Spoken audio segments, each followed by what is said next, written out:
ამჯერად პირდაპირ ეთერში ჩაგვერთვება ნატა საბანაძე, საერთაშორისო ურთიერთობების სამეფო ინსტიტუტის ჩეთემ ჰაუსის უფროსი მკვლევარი. ნატა, საღამომშვიდობისა.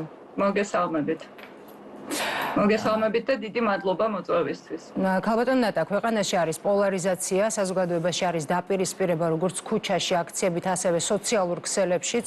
ასევე მუდმივად მუსირებს თარიღი 20 იანვარი და როგორც ხელისუფლებას, ისე ოპოზიციას სხვადასხვა კონტექსტში აქვთ მოლოდინები ტრამპის ინაუგურაციასთან დაკავშირებით. ხელისუფლებას ერთის მხრივ გადატვირთვის პოლიტიკის ეფექტიანობის მოლოდინი აქვს და ოპოზიცია სხვა დღის წესრიგზე მიანიშნებს და საუბრობს. საინტერესოა თქვენ რა მოლოდინი გაქვთ ამერიკის შეერთებულ შტატებში ადმინისტრაციის ცვლილების შემდეგ? მადლობა. პირველ რიგში დავიწყებდი, გამოვეხმაურებოდი აი ამ თქვენს შეფასებას, რომ ქვეყანაში არის პოლარიზაცია, ამაზე ძალიან დიდი ხანია მიდის საუბარი, მაგრამ მე ვიტყოდი, რომ პოლარიზაცია არის ძირითადად პოლიტიკური და დღეს რაც ხდება საქართველოში, ჩემი გადმოსახედიდან ქართული ოცნება იყენებს პოლარიზაციას როგორც პოლიტიკურ ინსტრუმენტს, როგორც, ასე ვთქვათ, ხელისუფლების შენარჩუნების ინსტრუმენტს. ყოველთვის მიდის, მას აქონდა ძალიან ბევრი შესაძლებლობა იმისთვის, რომ დიალოგზე წასულიყო, პოლარიზაცია შემცირებულიყო ადრე, მაგრამ იღებდა გადაწყვეტილებებს, რომელიც ამას, ასე ვთქვათ, დღის წესრიგში ტოვებდა. ეს არის ერთ-ერთი მეთოდი, რომელსაც პოლიტექნოლოგიები ხშირად იყენებენ იმისთვის, რომ, ასე ვთქვათ, მოხდეს საზოგადოების დაყოფა და მობილიზაცია არის, როგორც ვთქვი, ერთ-ერთი ინსტრუმენტი და არა მოცემულობა, იმიტომ რომ რეალურად ხა არ არის ისეთი დაპირისპირებული ქართული საზოგადოება და ყოველთვის შეიძლება რაღაცა საერთოს გამონახვა. ერთ-ერთი ეს საერთო, რაზეც რეალურად კონსენსუსი ამდენი ხნის განმავლობაში ქვეყანაში არსებობდა, ბევრ სხვა რამეზე არ არსებობს, ამაში გეთანხმებით, მაგრამ რაც შეეხებოდა, ესე ვთქვათ, ქვეყნის საგარეო კურსს, დასავლურ საგარეო კურსს, ამის გარშემო ქვეყანაში დიდი ხანია არსებობს რეალურად 30 წლის განმავლობაში კონსენსუსი და ეს ასახულია საქართველოს კონსტიტუციაშიც, რომელიც თვალისწინებს ვალდებულებას ევროპული და ევროატლანტიკური ინტეგრაციის წინ წაწევას. ტრამპის ინაუგურაცია თავისთავად ძალიან ხშირად, ესე ვთქვათ, ისმის დიდი მოლოდინია არა მხოლოდ ქართული ოცნების მხრიდან, არამედ ძალიან ბევრი სხვა მიმართულებით, მათ შორის, რა თქმა უნდა, უკრაინა, რუსეთი, როგორ დაალაგდება სიტუაცია ახლო აღმოსავლეთში. ძალიან ესეთი დატვირთული დღის წესრიგი ექნება ბატონ ტრამპს. საქართველოს და ქართული ოცნებასთან გადატვირთვა არ იქნება მთავარი ამ დღის წესრიგის, ამაში შეგვიძლია დარწმუნებული ვიყოთ, მაგრამ რა თქმა უნდა შეიძლება რაღაც, ასე ვთქვათ, შედეგი ან გავლენა მოახდინოს პირდაპირ თუ არაპირდაპირ იმ პროცესებმა, რომელშიც ის ჩაერთვება. მე მგონი ერთ-ერთი პირველესი, რა თქმა უნდა, იქნება უკრაინის ომის თემა, რომელიც ჩვენზეც მოქმედებს პირდაპირ თუ არაპირდაპირ და ძალიან საინტერესო იქნება, როგორ დასრულდება, რას მოახერხებს ტრამპი ამ შემთხვევაში, მოახერხებს თუ არა ის იმ დაპირებას, რომ, ასე ვთქვათ, დაზავებისკენ წაიყვანს, ყოველ შემთხვევაში, რომ შეჩერდება საომარი ოპერაცია და ეს ფაქტი ძალიან შეცვლის სიტუაციას არა მხოლოდ რუსეთში, უკრაინაში, მაგრამ ასევე შეცვლის საკმაოდ ძირეულად სიტუაციას კავკასიაში და აგიხსნით, რატომაც ვფიქრობ ასე. რუსეთისთვის დაზავება სხვადასხვა სიგნალებს აგზავნის, ახლა რუსეთი ამბობს იმაზე, რომ არ აპირებს, იმიტომ რომ კარგად მიდის ომი მისთვის, იქ რაღაც სამხრეთის ფრონტზე უკრაინას რთულად აქვს საქმე და ასე შემდეგ. მაგრამ ამავე დროს რუსეთი განიცდის სერიოზულ პრობლემებს. ეს ომი რეალურად გენოციდური ომი, რომელსაც რუსეთი აწარმოებს უკრაინის წინააღმდეგ, ძალიან დიდი ფასი უჯდება. მე მინდა ვთქვა, რომ აი იმ მომენტში, სანამ ომი დაიწყო, რუსეთი იყო თავისი გავლენის პიკში. და აი ამ ომი-მშვიდობის თემას განვიხილავდით, ჩვენ და თქვენი წინასწარმეტყველით საუბრობდა ამაზე და მინდა გამოვეხმაურო, იმიტომ რომ მაშინ, როდესაც ქართული ოცნება აბსოლუტურად იდგა იმ, ასე ვთქვათ, პოლიტიკაზე, რომ საქართველოს უნდა გამხდარიყო ევროკავშირის წევრი, ნატოს წევრი, ანუ ეს ინსტიტუციონალური დასავლეთი იყო მნიშვნელოვანი ქვეყნის უსაფრთხოებისთვის, სწორედ მაშინ იყო რუსეთი თავისი გავლენის ზენიტში. მაშინაც სერიოზული საფრთხეები იდგა და მე ვიტყოდი, რომ უფრო დიდი საფრთხე იდგა საქართველოს წინაშე მაშინ, იმიტომ რომ ევროკავშირის და ნატოს და ახლა ნატოზე არ არის საუბარი, სიმართლე რომ ვთქვათ, მაგრამ ევროკავშირის კარიც დაკეტილი იყო. დღეს სიტუაცია შეიცვალა. ევროკავშირის კარი რეალურად გაიყო, ის პერსპექტივა, რომელიც ძალიან შორს იყო ჩვენგან გამოჩნდა და რუსეთი დღეს აი ამ ომის შედეგად არის ალბათ ყველაზე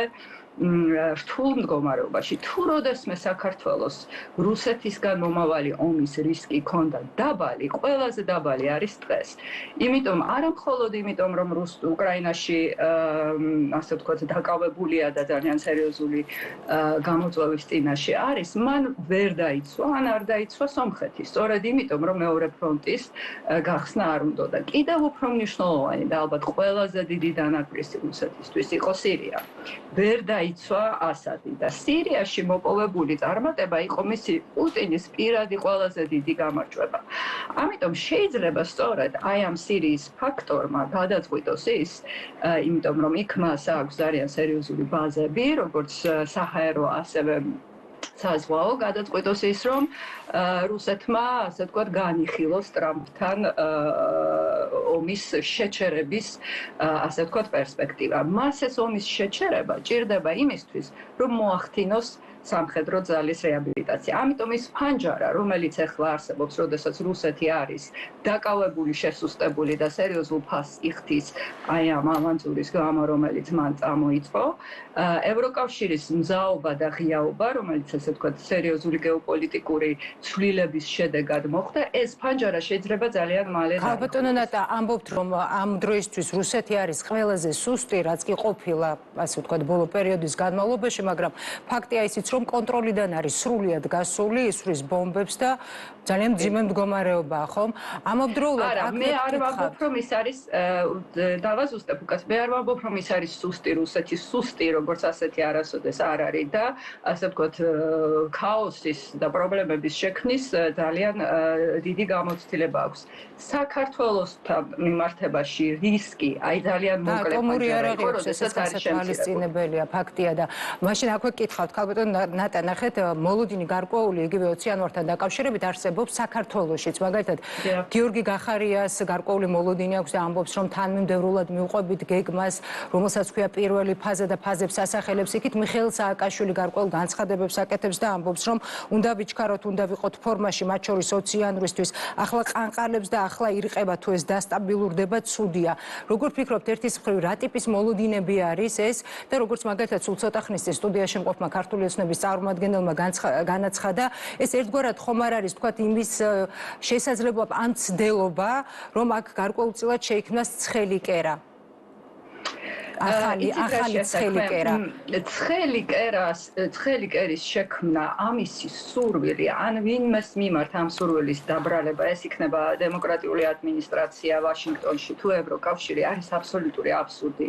როგორ შეიძლება დღეს ევროკავშირს, ან ზოგადად დასავლეს უნდოდეს კიდევ ერთი ცხელი კერა, კიდევ ერთი უდიდესი თავის ტკივილი, რომლისგანაც მოაწყდება ლტოლვილები, გაიზრდება ფასი და პირველ რიგში ისედაც ძალიან სერიოზული გამოწვევის წინაშე არის უსაფრთხოების კუთხით და კიდევ ერთი რისკი შექმნას. ეს არის აბსოლუტური აბსურდი. ამისი სურვილი არავის არ აქვს. ამას არავინ არ ითხოვს ჩვენგან. სანქციების შეერთებას დაჟინებით არავინ არ ითხოვდა ჩვენგან. ეს არის სიცრუე, იმიტომ რომ რა თქმა უნდა ითხოვენ, ასე ვთქვათ, ზოგადი პოლიტიკის გაზიარებას. ხალბატონ ნატა, ითხოვდნენ. არა, მე გეტყვით, იცით სანქციებს. არსებობს ზოგადი პოლიტიკის, ასე ვთქვათ, გაზიარებას, შეერთებას, იმის თქმას, რომ ვთქვათ, საქართველოს არის დასავლეთის მხარეს ამ ომში და არა მე არ ვიტყოდი რუსეთის მხარეს, მაგრამ ვიტყოდი ასე თქვა გლობალური სამხრეთის პოზიცია გვაქვს დაკავებული. მაგრამ მე ვიყავი საქართველოს ელჩი მაშინ, როდესაც ევროკავშირმა ბელორუსს დაუწესა სანქციები. იყო კითხვა, შევუერთდებით თუ არა. ჩვენი პოზიცია იყო ის, რომ ჩვენ ამ სანქციებს ვერ შევუერთდებით სხვადასხვა მიზეზების გამო. მიზეზები იქნა ახსნიერი და არანაირი წნეხი მას შემდეგ აღარ ყოფილა. მოლდოვის მიმართაც არ არის წნეხი. ანუ აქ ესეთი წნეხი და იმის ბაზე საუბარი, რომ ვინმეს უნდა მეორე, მესამე, მეოთხე ფრონტის გახსნა, იმიტომ რომ რაღაც მაზოხისტური იდეებით არის შეპყრობილი, ეს არის აბსურდი. არც ტრამპს არ უნდა, არც ბაიდენს არ უნდა. გვახსოვს ისიც ქალბატონო ნატა, როდესაც იგივე თუნდაც ოპოზიციური პარტიის წარმომადგენლები, არასამთავრობო სექტორის ნაწილი ითხოვდა საქართველოს ხელისუფლების წარმომადგენლებისთვის სანქციების დაწესებას იმის გამო, რომ საქართველოს ხელისუფლებამ არ დაუწესა რუსეთს სანქციები. ამ მოცემულობის წინაშეც ვიყავით. ეს იყო ჩვენი საზოგადოების გარკვეული ნაწილის, ასე ვთქვათ, პოზიცია. მე ხომ არ ვამბობ, რომ ეს იყო ზუსტად ის პოზიცია, რომელსაც ევროკავშირი მაინდა-მაინც იზიარებდა. ეს იყო იმ, ასე ვთქვათ, სოლიდარობის გამოცხადების სურვილი, რომელიც საქართველოს მოსახლეობის ძალიან დიდ ნაწილს აქვს უკრაინის მიმართ და ეს გასაგებიც არის, იმიტომ რომ საქართველოს ხო იყო რუსული აგრესიის მსხვერპლი და ის რასაც აკეთებს რუსეთი უკრაინაში, როგორც მე აღვნიშნე, არის გენოციდური ომი. ეს არის საოცრება, რომელიც მეორე მსოფლიო ომის შემდეგ ასეთი მასშტაბის ომი ევროპის ტერიტორიაზე არ ყოფილა და რეალურად საქართველოს მთავრობა ამას არ გმობს იმ, ასე ვთქვათ, სიმძლავრის და სისასტიკის შესაბამისად, რომელსაც ჩვენ ვხედავთ, რასაც აკეთებს. ანუ სოლიდარობა, მორალურ პოზიციაზეა საუბარი. საქართველოს ეკონომიკის ჩამონგრევა არანაირად არ აწყობს არავის დასავლეთში და მით უმეტეს არ აწყობს აქ ომის გაჩაღება. ამის რისკი, როგორც თქვი, ყველაზე ნაკლებია დღეს, მაგრამ ეს ფანჯარა შეიძლება დაიხუროს ევროკავშირის კარით. სოლიდარობაზე არის საუბარი, არაერთ რეზოლუციაზე აქვს ქართულ მხარეს ხელი მოწერილი, ესეც ფაქტია და ძალიან ბევრი ეს მოცემულობა იყო და თან სპონსორებიც ვარ. კი ბატონო, აქვე კითხავთ აუცილებლად და მოგცემთ საშუალებას, რომ გააგრძელოთ საუბარი. მაგალითად, იგივე საუბარი იყო შავხრელებზე საქართველოსთან მიმართებაში და ძალიან მძიმედ ხატავდნენ აი ამ მოცემულობას. შემდეგ იგივე ევროკავშირმა სპეციალური წარმომადგენელი გამოაგზავნა, ვერავით არის შავხრელები აქ აღმოჩენილი ვერ იქნა. მაშინ რასთან გქონდა საქმე, რა ტიპის პოლიტიკურ პროცესთან გქონდა თუ არა გამწვავებასთან? იცით რა შეასაქმე, დასავლეთის სანქციები ძალიან, ასე ვთქვათ, სერიოზული თემაა, რომელიც საკმაოდ ძვირად უჯდება თავად დასავლეთს და ეხლა თუ არ მოითხოვს დაჟინებით საქართველოსგან, ნებისმიერი სხვა ქვეყნისგან ამ სანქციებზე შეერთებას, ყოველ შემთხვევაში მოითხოვს იმას, რომ ეს ხვრელები თუ არსებობს, იყოს ამოვსებული. არსებობდა და არსებობს, ასე ვთქვათ, გვერდით ავლითი ვაჭრობა, ამას ესე ვთქვათ, წრიულ ვაჭრობას ეძახიან, ინგლისურად არის roundabout trade, რომელიც არ არის აუცილებელი, რომ ხელისუფლება უშუალოდ იყოს ჩართული ამ, ასე ვთქვათ, ხვრელის არსებობაში, ან თვითონ ერეოდეს, თვითონ არ ღვევდეს სანქციებს, მაგრამ ხდება ტერიტორიის გამოყენება. იყო საუბარი, რომ შეიძლება ხდებოდეს საქართველოს ტერიტორიის გავლით, ხდება სომხეთის ტერიტორიის გავლით, შუა აზიის. თუმცა ალბათ ისიც უნდა ითქვას, რომ ევროპის ბევრ ქვეყანას, რომელსაც სანქციები აქვს რუსეთისთვის დაწესებული, პირდაპირ ვაჭრობა აქვს ამავდროულად რუსეთთან. ძალიან დიდი მნიშვნელობა აქვს რა ტიპის ვაჭრობა. ყველაფერზე სანქცია არ არის, ძალიან მნიშვნელოვანია. აი, მეორადი გამოყენების საქონელზეა საუბარი. მაგალითად, ჩვეულებრივი მაცივრები, რაღაცა ნაწილები, რომელსაც მერე რუსეთი იყენებს იმისთვის, რომ ასე ვთქვათ, სამხედრო ინდუსტრიული კომპლექსი შეავსოს იმ ნაწილებით, რომლის ნაკლებობაც მას აქვს ამ სანქციების გამო. ამიტომ იმის გამო, რომ არ მოხდეს ამ სანქციების რეჟიმის პრობლემა ევროპის შემცირება, ამაზეა მიმართული ეს, ასე ვთქვათ, ყველა მცდელობა. მაგრამ რეალურად მე იმედი მაქვს, რა თქმა უნდა, რომ ომი უკრაინაში დასრულდება, მაგრამ ძალიან დიდი მნიშვნელობა აქვს, როგორ დაასრულებს ტრამპი ამ ომს.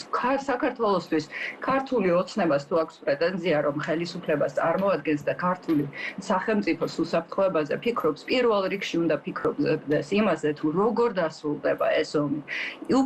რუსეთმა თუ მიიტაცა ტერიტორიები.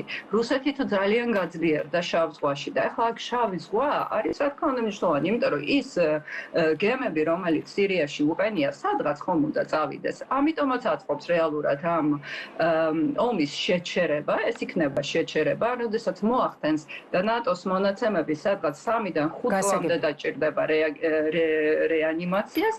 შემოიყვანს ალბათ შავ ზღვაში, თურქეთი მოხსნის თავის ასე ვთქვათ შესაძლებლობას. კიდევ ერთი საკითხი და მინდა მოვისმინოთ თქვენი პოზიცია 28 ნოემბერს საქართველოს პრემიერ-მინისტრის განცხადების შემდეგ თითქმის ყოველდღიურ რეჟიმში საქართველოს ხელისუფლება მოუწოდებს ევროკავშირს, რომ მზად არის მოაწეროს ხელი მოლაპარაკების გახსნას დღესვე, თუ კი შეთავაზება იქნება მათი მხრიდან. გასაგები რომ პოლიტიკური ოპონენტები შესაძლოა რაღაც საკითხებზე ვერ თანხმდებოდნენ, თუმცა ყველა მხარე აღიარებს, რომ ქართველი ხალხის აბსოლუტური უმრავლესობის არჩევანი არის ევროპა.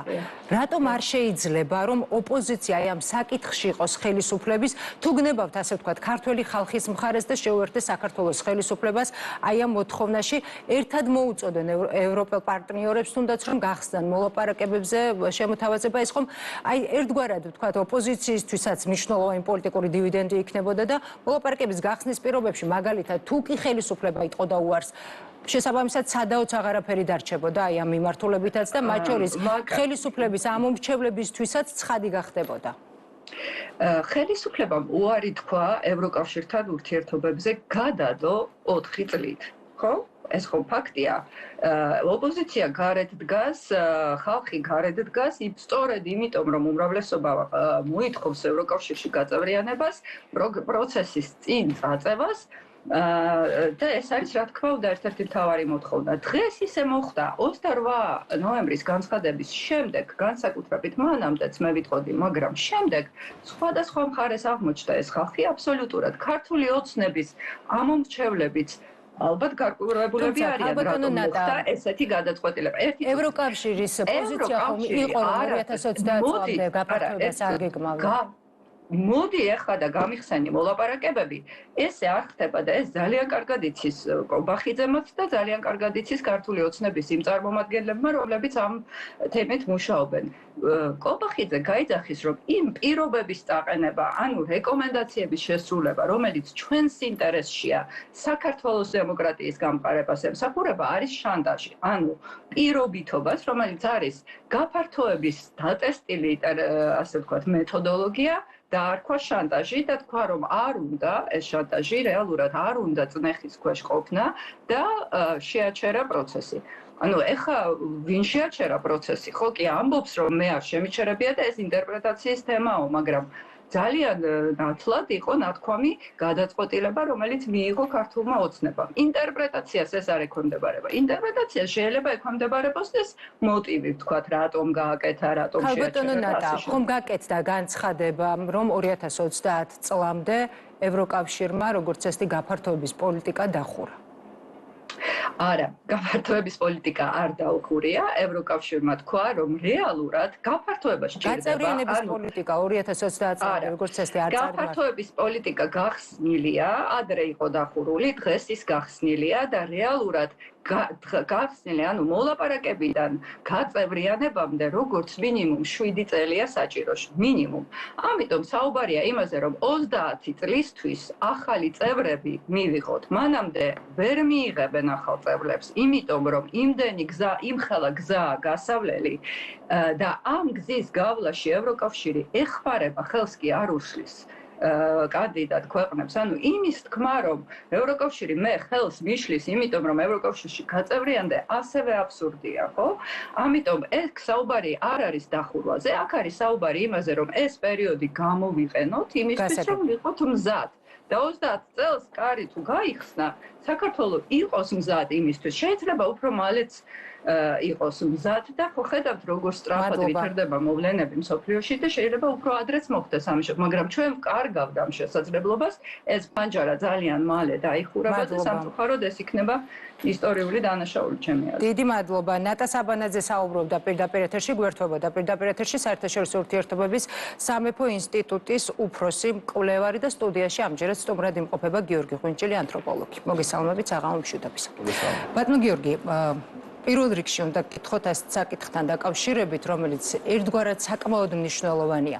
გასაგებია, რომ ხელისუფლებამ გააკეთა ის განცხადება, რა განცხადებაც გააკეთა, შემდეგ უკვე ამას მოაყოლა განმარტებები გულისხმობ 28 ნოემბერს გაკეთებულ განცხადებას, კობახიძის განცხადებას, რის შემდეგაც მან თქვა, განმარტება მოაყოლა ერთგვარად, რომ თუ კი მოლაპარაკებებს გახსნიდა ევროკავშირი, ის მზად იყო და ზოგადად საქართველოს ხელისუფლება მზად იყო მის ხდომოდა და მოლაპარაკების მაგიდას და ამავდროულად ეს არის ფუნდამენტური საკითხი, რაზეც მაგალითად ოპოზიცია, საქართველოს მოსახლეობის უმრავლესობა, როდესაც ევროპაზეა საუბარი და ევროინტეგრაციაზეა საუბარი თანხმდება, ამ მიმართულებით ამბობს, რომ იგივე კურსია და არ არის შეცვლილი, იგივეს ამბობს ხელისუფლებაც, რატომ არ შეიძლება, ბატონო გიორგი, რომ როდესაც ქვეყნის ინტერესზე არის საუბარი და ევროგზაზე შეთანხმდნენ ამ საკითხში მაინც, ამ საკითხზე მაინც ხელისუფლების და ოპოზიციის წარმომადგენლები, ოპოზიციის წარმომადგენლებმა ნახეთ ხელისუფლებასთან ერთად მოითხოვონ მოლაპარაკების გახსნა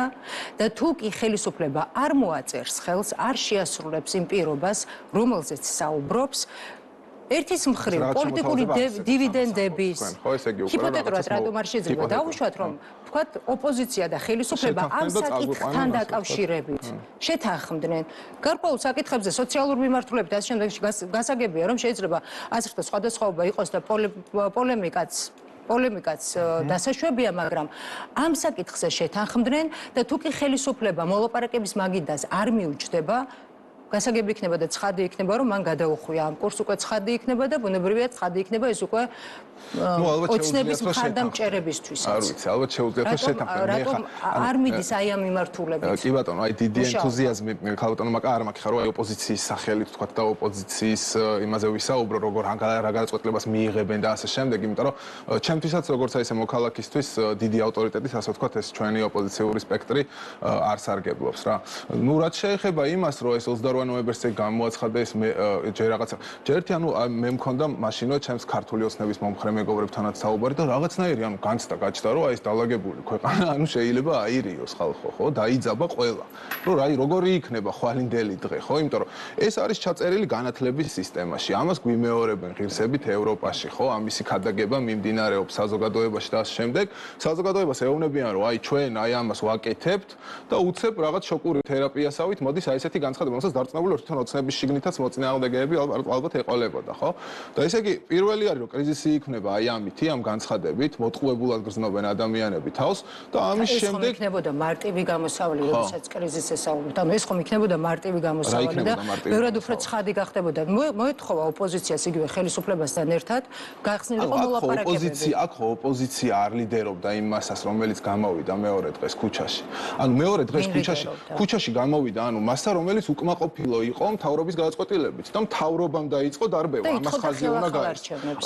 ხელხელი არჩევნების მეორე დღეს მოთხოვნა, აი ცოტა ისე რაღაც გაბნეულად ისმოდა აქა-იქ. ძალიან ვაკვირდებოდი ამ პროცესს და კარგად მახსოვს რა პროტესტებს ვიყავ. ისმოდა, ანუ ერთ-ერთი უკმაყოფილების მიზეზი სწორედ ეს იყო. ნუ მე ვერ ვიტყვი რომ ეს მასაო თქვათ აი ამაზე იყო იმ დღესვე შეჯერებული, მე ვერ ვიტყვი, მაგრამ ცალსახად შეჯერება მოხდა უკვე ფიზიკური ძალადობის შემდეგ რა. და თქვენ ხა ანუ მოწოდებას აკეთებთ დიალოგიდან, ესე იგი როგორ სიტუაციაში უკვე, რომ ანუ ფიზიკური ძალადობა არის მომხდარი მათ შორის პოლიტიკური ნიშნით, ხო? ეს ხალხი ხო პოლიტიკური ნიშნით იყო, ხო, ფიზიკური ძალადობის მსხვერპლი, ხო? და მათ შორის ხო, როდესაც შენ მე ბედნიერება მქონდა სხვათა შორის, ანუ პოლიციაში ნაცების დროსაც ვარ ნაცემი და ქოცების დროსაც ვარ თითო-თითოჯერ მოხდა ასეთი რაღაცა რა და შენ როდესაც ანუ დაბმულს უმწეო მდგომარეობაში გცემენ, ეს წამება არის ხალხო, ხო? და ამისი გამოძიება არ მიმდინარეობს, ესე იგი, რომ ეს პოლიტიკური ნიშნით არის ეს ხალხი გალახული და ნაცემი არის, ხო? ნუ არა, რა თქმა უნდა, ჩვენ არ ვართ საზოგადოება, ჩვენ არ ვართ საზოგადოება. თქვენ გაქვთ ამისი განცდა, ვთქვათ, რომ დაისჯებიან ეს ადამიანები? თქვენ გაქვთ იმისი განცდა, რომ ეს ეგრეთ წოდებული ტიტუშკები, ვინც არიან პირდაპირ კოორდინაციაში მყოფი პოლიციასთან? მე ვფიქრობ, რომ უნდა დაისაჯონ. აი, ანუ იმისი თქმა მინდა, რა თქმა უნდა, რა ეს სავალდებულო არის, იმიტომ რომ ეს პოლიციის პრესტიჟსაც ადაბლებს, ხო, ეს სიტუაცია და მე მგონია, რომ აქ სიტუაცია ასეთი არის, რომ თქვენ ლაპარაკობთ ახლა დიალოგზე, ანუ ისეთ მდგომარეობაში, როდესაც ფაქტიურად ანუ დიალოგისკენ მისასვლელი ყველა გზა მთავრობამ ჩახერგა და გაართულა. მაშინ საითი. ესე იგი მოდის ესე იგი მაგალითად მიხეილ ყაველაშვილის ინტერვიუს დიდი ინტერესით მოусმინე. აი რას გვეუბნება მიხეილ ყაველაშვილი მეთქი და ჩემსგანო გაგვთო თქვენო გამოწვილი ხელიო, ხო?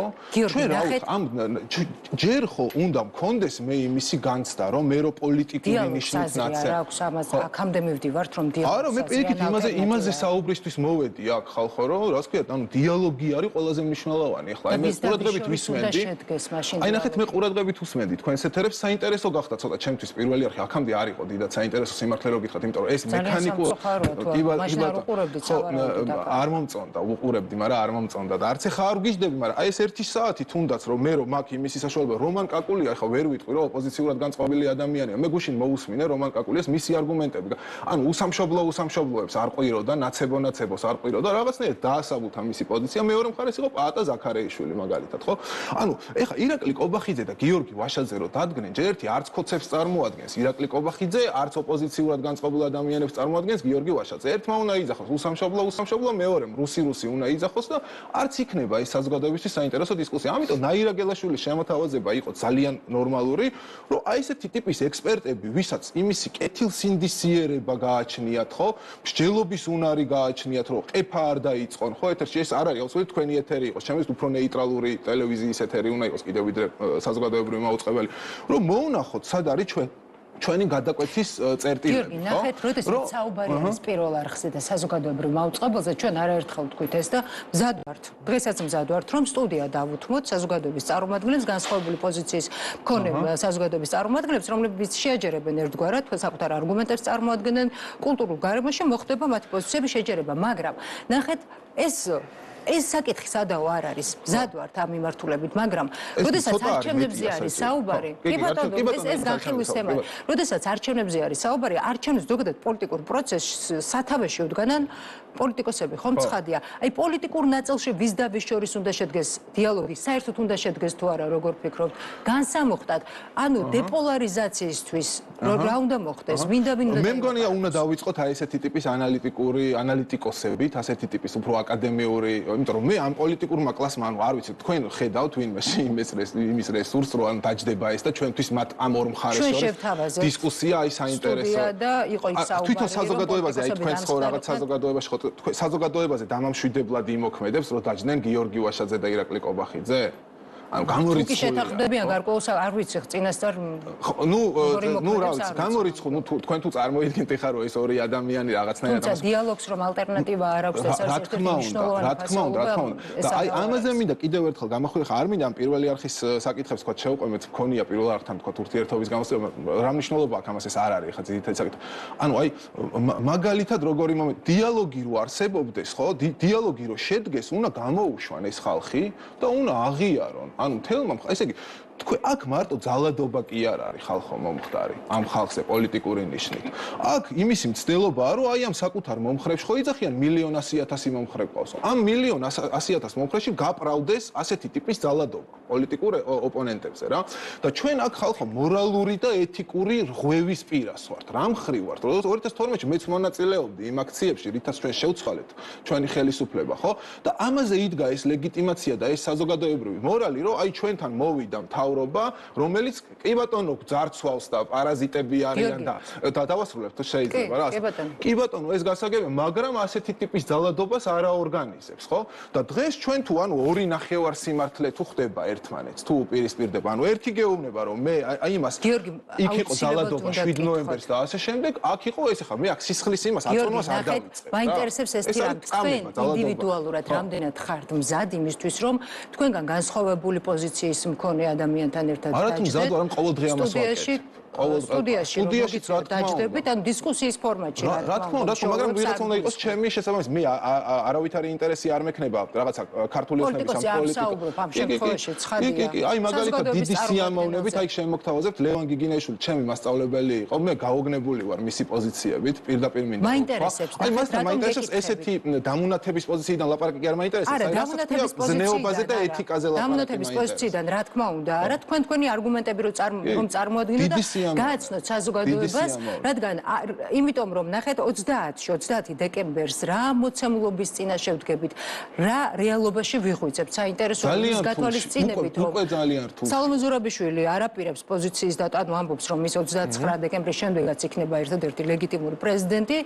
ყავს ორი პრეზიდენტი რეალურად, რომელიც არაპირებს გადადგომას, ასე ამბობს ყოველ შემთხვევაში, მეორეს მხრივ ინაუგურაცია იქნება, მესამეს მხრივ კონსტიტუცია გვაქვს, რა რეალობა, რა მოცემულობა გვაქვს, ამაზე თუ არ ვისაუბრეთ, სადამდე მივა. აი ამას ზუსტად რომ ძალიან მიხარია რომ თქვენც გაგიჩნდათ ამისი განცდა და ბევრ ქართული ოცნების მომხრე ჩემს მეგობარს, ხო, მე არ ცხოვრობ ასე, ჩემთვის ეს არის თბილისი, რომ ასე სხვადასხვა შეხედულებების ადამიანებს მეგობრობთ ერთმანეთში და ისეთ მდგომარეობამდე თუ მიიყვანეს ეს საზოგადოება ამ პოლიტიკოსებმა რომ პოლიტიკური შეხედულებების გამო ჩვენ ერთმანეთს გამარჯობა არ უთხარით, ხო, ეს იქნება მართლაც კარგია რომ თქვენც ასე გძნობთ ამას, მაგრამ კომპრომისი ხალხო, კომპრომისი იმითი რომ აქ ვიღაცა უნდა დაისაჯოს. აქ თუ ეს ხალხი თუ არ დაისაჯა, ვინც ნიღბებით დარბის ძალიან დიდი ბოდიში, არც პოლიციას არ წარმოადგენს, არც იმას არ წარმოადგენს და პოლიციის თვალწინ ადამიანებს, ამაზე მეტი დესტაბილიზაციის საფრთხე რა არის? პოლიცია კარგავს ნდობას, ჩემნაირი მოქალაქის, მე როგორ შეიძლება რომ პოლიციას ვენდო, ხო? მე 2012 წლის მერე ცოტა აღმიდგა ამ პოლიციასთან ნდობა, ხო?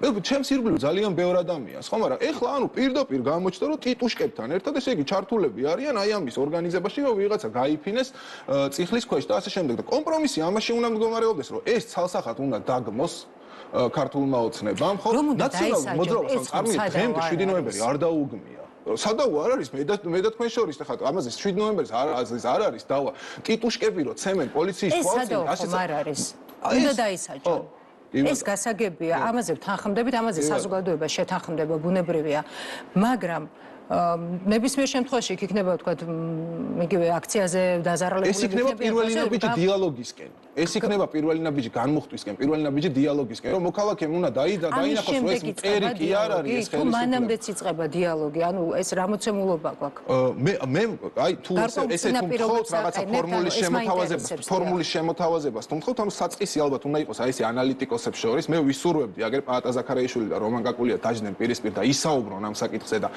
ჩამოყალიბდეს მათ შორის განსხვავებები რა არის, მსგავსებები რა არის, ჩემზე უფრო კომპეტენტური არის ორი. ესეთი საუბარი უნდა შედგეს, მაგრამ თუ ჩვენ გვინდა დიდი დეპოლარიზაცია და დიდი დეესკალაცია რომ მოხდეს, აუცილებლად უნდა დაისაჯოს ეს ხალხი. როგორც ანუ დაისაჯა იმისი, რა ქვია, ორგანიზებული ძალადობის და იმის შემოქმედის სხვა მთავარ, თუ არა და ჩვენ გვექნება ორი ნახევარსიმართლე, ხო? ორი ნახევარსიმართლე გვექნება, რომ ის მიმირო არის, თუ გახსოვთ, ორი სპაიდერმენი რო არის, ერთმანეთს ეს სადაო არ არის, გიორგი, ნახეთ, ეს არ არის სადაო, რომ როდესაც რაღაცა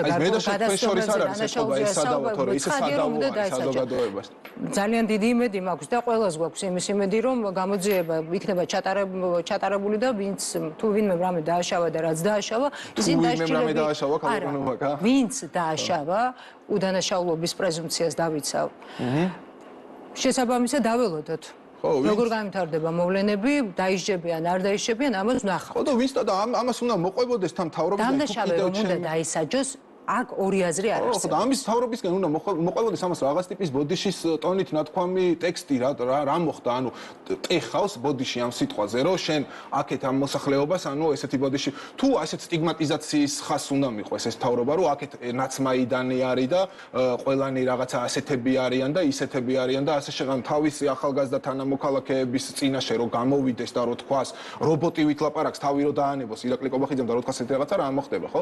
და მე ერთ საკითხსაც მინდოდა და რომ შევხებოდით. აუცილებლად შეკითხვასაც დაგისვათ. თქვენ ითხოვთ ახალ არჩევნებს. აი ერთ-ერთი მოთხოვნა ეს არის, ხო? ამავდროულად ამბობთ რომ გარკვეულწილად ემიჯნებით პოლიტიკურ პარტიებს და არჩევნებში იღებენ პოლიტიკური პარტიების ცხადია მონაწილეობას. ანუ რა მოცემულობის წინაშე ვდგავართ ამ შემთხვევაში? იცით რა არის, აი, როდესაც ამ პროცესს ვინ მართავს, იმიტომ რომ ჩვენ ვერ ხედავთ ვერც ვთქვათ სცენას, ვერც მიკროფონს, იქით აქციის მონაწილეები ამბობენ რომ ჩვენ არაფერს შეშერვართ პოლიტიკოსებთან, აქეთ მხარეს ვხედავთ რომ აქციაზე იმყოფებიან მუდმივ რეჟიმში და კომენტარებსაც აკეთებენ. ხო. ანუ აქ უკვე ესეთი სიტუაცია არის, რომ მართლა ისეთი კრიზისის განცდა გაუჩნდა საზოგადოებას, რომ ყველა ერთად შეიკრიბა, ხო და დადგა და რაღაცა ესეთი არავინ არ კითხულობს, ხო, ვინც აქ გაიყო, ხო, მე მგონი ასე არის რა, ხო, მე მგონი ასე არის, იმიტომ რომ ხა რა ვიცი, ანუ იქ არაფერი არ ეთყობა იმ აქციას, რომ ვიღაცას მიყავდეს რა ყოველი შემთხვევაში და მაგრამ აქ ანუ მდგომარეობა რაში არის ხა ძალიან მნიშვნელოვანი მომენტი, ხო, რომ ეს ხალხი ანუ ვერც ჩაიგდებს ახლა ამ აქციის სადავეებს ხო ხელში, მაგრამ აქ კარგი რა არის, რომ ამ ხალხის პოლიტიზირება მოხდა ახალგაზრდების, დაინტერესდნენ პოლიტიკით და რა თქმა უნდა ახალი ძალები უნდა გამოჩნდეს, ხოლოდ ეს არის გამოსავალი რა და როდესაც ვლაპარაკობთ არჩევნები, ხო? არჩევნები, ანუ იქიდან გამომდინარე ხალხო, რომ აქ მიმდინარეობს ავტორიტარული ვერტიკალის მშენებლობა. ჩემთვის მაგალითად ევროკავშირი არ არის აქ ამ საკითხის ამოსავალი, მაგრამ მე არ ვიცი ხო თქვენთვის როგორ არის, მაგრამ ჩემთვის აქ ამოსავალი არის, რომ ავტორიტარული ვერტიკალის მშენებლობა მიმდინარეობს, რომელიც ესე იგი თავის მომხრეებში აპრავებს, ანუ პოლიტიკურ მოწინააღმდეგეებზე ძალადობას, კოორდინაციაში არის სპეცრაზმი, პოლიცია, სუსი, ასე შემდეგ და ამასთანავე არის ყველა მედია არის ამათი და მიდის ანუ გაყალბებული რეალობის შექმნა მიდის ფაქტიურად რა. აი ეს არის მე როგორც მოქალაქეს, რაც მაწუხებს. ხო, და ამასთანავე, როდესაც ამას მოყვა ამის მატერიალიზება ამ ტიპის ძალადობის სახით და უკან გადადგმული ნაბიჯი არ ჩანს, ესე იგი როგორც ნაცმოძრაობისგან არ გამოჩნდა 7 ნოემბერზე, ანუ უკან გადადგმული ნაბიჯი და ამაზე დავა როგორ შეიძლება რომ პოლიცია რომ ადამიანის ცემას უყურებს, ანუ ნიღბიანი ადამიანის ეს რა მაინტერესებს, თქვენი პოზიცია მაინტერესებს გიორგი, ანუ ამ აქციებს და 7 ნოემბერს ერთმანეთს ადარებთ. რა თქმა უნდა მე არ მინდა რომ იმის აწონვა დავიწყო. ეხლა სად უფრო მეტი ძალადობა იყო და ასე ჩემთვის ანუ ნაციონალური მოძრაობა ნებისმიერი მისი ფორმით მიუღებელი არის. რა ნებისმიერი ფორმით მისი დაბრუნება მთავრობაში და აი ამ ჯოჯოხეთის რაც აქვთ მათ მოწყობილი რა, მაგრამ სისტემური ძალადობა, ადამიანის წამება, უნწევარი მდგომარეობაში მყოფი ადამიანი. რისთვის უნდა დაინიშნოს ახალი არჩევნები, მაგალითად ოპოზიციას აქვს გამარჯვების სურვილი და ამბობენ რომ ამის რესურსიც არ მინდა რომ თქვა იმ ოპოზიციაში ფაქტია რომ ყოფილდა მოქმედ ნაციონალური მოძრაობის სახეებს ხედავთ თუ არ ჩავთვლით თქვა ყოფილ ნაციონალური მოძრაობის სახეებს ნაციონალური მოძრაობა და ესე იგი ყოფილ ნაციონალური მოძრაობის სახეებს ჩვენ ქართულ ოცნებაში რომ ხედავთ ქალბატონო მაგა აი ამდენი უნდა ალბათ და ამდენი უნდა ამ სპეცრაზმში რომ ხედავთ და ამ პოლიციაში რომ ხედავთ ხო ხა ადამიანი რომ ის ნაციონალური მოძრაობის წიაღიდან არის კაცი რომ დაასისხლიანა და ნასკი რომ მიაწყვდა და გაიწმინდეო ხო ეს რამე შეიცვალა სკოლა აკადემია შეიცვალა როგორც იყო ანუ ახალაიების გამოსდილი არის ეს ხარება და ამ ხარებას გამოსდილი არიან ეს ჩვენი ეს ნასკგახდილი ისენი რა ქვია ვაშკაცები ხო ახალი არჩევნების დანიშნვის შემთხვევაში რა იცვლება ეს ხომ თქვენი მთავარი მოთხოვნა. მე მგონია რომ მე აი ამ შემთხვევაში ანუ მე არ მქონდა არც ერთ პარტიასთან აი აქტიური მიკუთვნებულობა ამ არჩევნებზე რომ აი მე მივაკუთვნებ სიტყვაზე ამ მაგრამ ხმა მივეცი აი ძალაუფლების ცოტა გადანაწილებას რომ ჩვენს პოლიტიკაში რაღაც ტიპის კომპრომისზე წასულიყო საუბარი მე ეს მივიჩნიე რომ ეს შეიძლება ერთი ნაბიჯი წინ იყოს გადადგმული ჩვენი საზოგადოებისთვის და რაღაცნაირად იმ შედეგებიდან გამომდინარე რაც არჩევნების შემდეგ დადგა ანუ კიდევ უფრო გამიმტკიცდა ეს რწმენა რომ ჯობია რომ აი ესეთი ტიპის კომპრომისული პარლამენტი გქონდეს ჩვენ მომავალში და ამასთანავე თუ ლაპარაკი იქნება იქ არჩევნებზე რომლებიც დაინიშნებოდა წლის ბოლომდე და ამ შემდეგ მე მოუწოდებდი ანუ საზოგადოებაში მე თვითონაც ახლა საუნჯეტო საზოგადოებასთან შეხება მაქვს და ასე შემდეგ რომ ყველა უნდა იაქტიუროს და ყველა უნდა ეცადოს რომ ეს პოლიტიკური სპექტრი ანუ ახალი სახეებით უნდა ჩანაცვლდეს რა იმიტომ რომ ეს ხალხი ჩვენ ანუ კრიზისიდან ვერ გავყავართ ფაქტიურად რა ეს არის ძალიან დიდი პრობლემა რა თქვენ იცით რომ არც ქართული ოცნების სამომრჩეველში აქვს დიდი მოწონება მამუკა მდინარაძეს არც გიორგი ვაშაძეს აქვს ოპოზიციის სამომრჩეველში დიდი მოწონება გასაგებია ბატონო გიორგი პირობა არის სამომავლოდ თქვენ მოხვალთ ჩემთან კი ბატონო და ლევან გინიშვილის თუ მიიღებს ამ შემოთავაზებას ისევ და ერთი რაღაცის თქმაც მინდოდა რა რომ აი მე მაგ განცდა მე არ ვარ ხა არ ვყოფ მე არ მინდა რომ რაღაცა ისეთი არ ვიცი აი რაღაცნაირი რელიგიური იმის ნიშნით გამოვიდი აქ აი საუბარი ამ იმით დავიყვანო მაგრამ მე მგონია რომ სამოქალაქო მშვიდობას უდიდესი საფრთხე შეუქმნა ანდრია ჯაღმეიძის განცხადებამ რა და ამაზე პასუხისგებლობა რაღაცნაირად უნდა მოვთხოვოთ ხო ჩვენ თუ გვინდა აქ შერიგებათ დისკუსია გვინდა ადამიანებში როდესაც ახლა არ ღირს იმის გათვალისწინებით რომ მამაშალვას თემა იყო ეგ საკმაოდ მე არ ვერიდები მე ხო არამის სტუდიაში დროც არ გვაქვს იმისთვის რომ ეს თემა გავშალოთ მაშინ სამომავლოდ ამ თემასთან დაკავშირებით ამ თემაზეც ვისაუბროთ პრინციპში მე დავაფიქსირე უკვე ჩემი პოზიცია რაშიც მდგომარეობდა და მე მგონია რომ შერიგების ფუნქცია რელიგიას მოხდა შერიგების ფუნქცია და არა ის რომ ხარე და ვიღაცა მონათლოს რაღაც კადრის დამრბევად რა გიორგი ღვინჯელია საუბრობდა პირდაპირ ეთერში ანთროპოლოგი გემშვიდობებით დროებით ბატონო გიორგი